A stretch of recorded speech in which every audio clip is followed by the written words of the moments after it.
Hello, good morning. I'm Andrea Boston and I'm coordinator for transportation.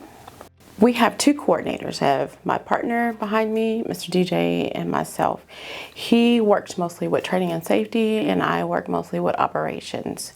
So all things operations that go on where we have routing, we have the way things operate here at transportation, a lot of our policies and procedures, making sure all of those work fluidly and effectively.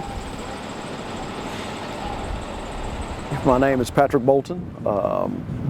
My job title here is trainer / mentor / driver. We train all incoming employees that are selected to drive a bus by the state and federal guidelines and safely transporting students. The normal training cycle normally lasts about anywhere from 5 to 15 days. Part of the training that we do with the new employees, we teach them how to do straight line backing, which that means pull the bus forward, back it up, see how well they do with that. We take them out on the road to make sure that they're comfortable driving a large vehicle. We do student loading and unloading. We do railroad crossing procedures. We also do bus evacuations. That means we show the employees how to use emergency exits so that way they can better get students out if we have to evacuate out of a bus. Yes, my name is Mr. Brown. I am the iKISD Transportation Specialist Remote here at the iKISD facility.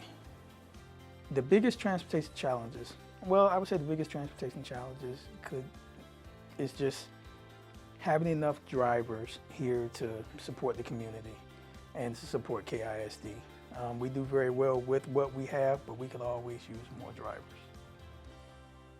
We ensure student safety by just being very attentive, making sure that our drivers are trained properly, that they understand all of our policies and regulations and rules, and we make sure that our supervisors enforce those policies and regulations and rules so that we can transport students safely.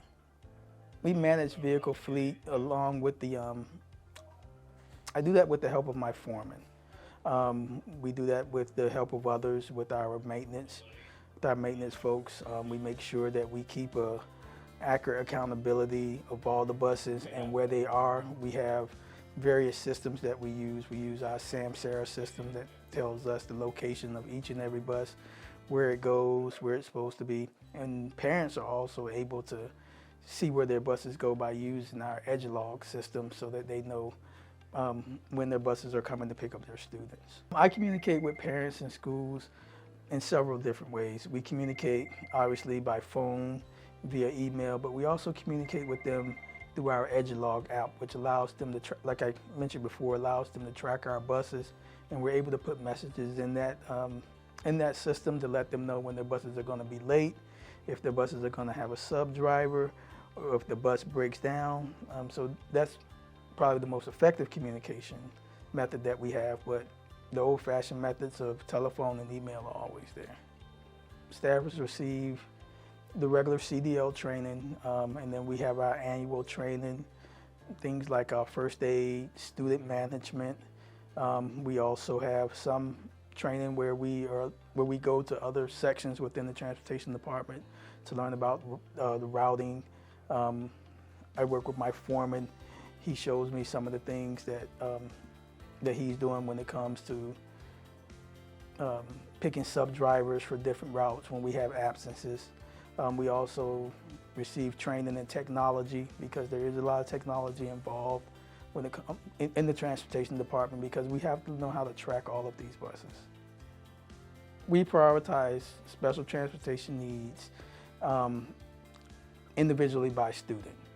My routing department, they're usually the ones that do that. My main job is to manage and supervise the drivers that are here. How do we handle difficult weather?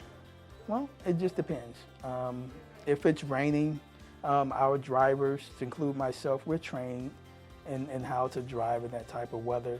If it's snowing and there's ice on the ground, then of course our director will make a decision of whether or not we actually drive. But most important thing is that we handle it safely. We are very attentive in what we do when we drive. To be a CDL driver, you have to be a professional, and every driver here is a professional driver. So we make sure we take care in ensuring that drivers know that, hey, if something is unsafe, and because of the weather, call it in on the radio and let us know. Our dispatcher, she's very good at making sure that she gets all the information she needs to put out to all the drivers to let them know, hey, there's a certain location within Killeen that's unsafe, because you might have a fog on the north side but not have any fog on the south side. So we make sure that all that information is put out to drivers. My name is Prentice Shaw. I'm the Transportation Support Specialist / Maintenance Supervisor here at Killeen ISD. The Maintenance Department for Transportation, they keep the buses rolling. They keep the buses off rolling for the students on a daily basis. We're actually running 124 routes. That's 89 regular ed and 69 special needs. The amount of maintenance mechanics that I have a total of 17 mechanics. The qualities that a mechanic needs to be working here as a mechanic, it requires 1 year experience to be a mechanic, and it requires 5 years to be a senior mechanic. And you should have some school bus air brake knowledge in order to become a mechanic here at Killeen ISD. If someone wants to drive a school bus, the first thing they should have to do, you can go on the website, KilleenISD.org, and under that you'll see transportation, and under that you'll see bus driver vacancies, and you just click on that, and you can input everything online that way to become a bus driver. It's going to have both the driver and the mechanic will be posted on the website.